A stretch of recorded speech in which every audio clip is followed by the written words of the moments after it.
Thank you, Travis. Good evening, viewers, and welcome to tonight's regional news. We begin with news from Venezuela. The government of Venezuela has freed 2 jailed Americans, including an oil executive imprisoned alongside colleagues for more than 4 years, as it seeks to improve relations with the Biden administration amid Russia's war with Ukraine, the White House announced Tuesday night. Gustavo Cardenas was released following a secret weekend visit to Venezuela by senior Biden administration officials, the first White House trip to the country in more than 2 decades. Also freed was George Fernandez, who was arrested last year on what the White House described as spurious charges. These men are fathers who lost precious time with their children and everyone they love, and their families have suffered every day of their absence, President Joe Biden said in a statement. The release came hours after Venezuelan President Nicolas Maduro signaled an interest in improving relations at a time when Russia's invasion of Ukraine has raised concerns in the United States over rising gas prices.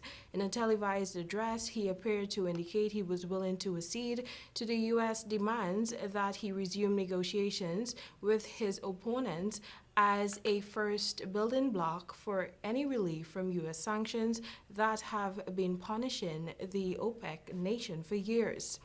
They were sentenced on charges stemming from a never-executed plan to refinance some $4 billion in Saito bonds by offering a 50% stake in the company as collateral. Prosecutors accused the men of maneuvering to benefit from the proposed deal. Now for news from Russia. Russia will soon be unable to pay its debts, according to a leading credit ratings agency. Fitch Ratings downgraded its view of the country's government debt, warning a default is imminent. The move comes amid increasing international sanctions against Russia following its invasion of Ukraine. A credit rating is intended to help investors understand the level of risk they face in buying a country's debt or bonds. A low rating means the chances of not getting repaid is considered to be high, and so an investor will charge more to lend to that country.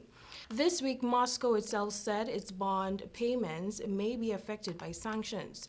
The announcement from Fitch came after the U.S. and the United Kingdom said they will ban Russian oil as they step up the economic response to the invasion of Ukraine. Let's take a look at news from Haiti. The widow of assassinated Haitian President Jovenel Moïse is urging the authorities to ensure that all those who played a role in his murder be arrested and brought to trial. In a brief statement marking the 8th month since Moïse was gunned down at his private residence on July 7 last year, Martine Moïse says she still cannot come to understand the motive for killing her husband, who media reports said had been shot at least 12 times. 8 months since a tragedy, an odious assassination that lacerates me and of which I still cannot understand the meaning, she said. Moïse, who was injured during the attack and had to be flown to the United States for medical treatment, added only the sponsors and executors hold the motive.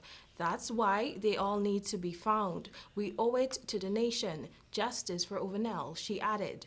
Earlier this month, a former Haitian police officer linked to the assassination was placed in custody after being arrested in neighboring Dominican Republic.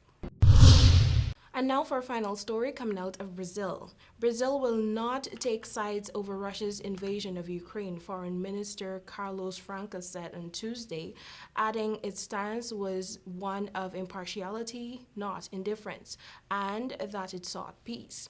The invasion has triggered one of the fastest refugees crises of modern times, the United Nations says, with more than 2 million Ukrainians, mostly women and children, fleeing in just 13 days into the European Union to escape Russia's shelling and bombardment of cities and towns. That has brought us to the end of tonight's regional news. Thank you for watching. Back to you, Travis.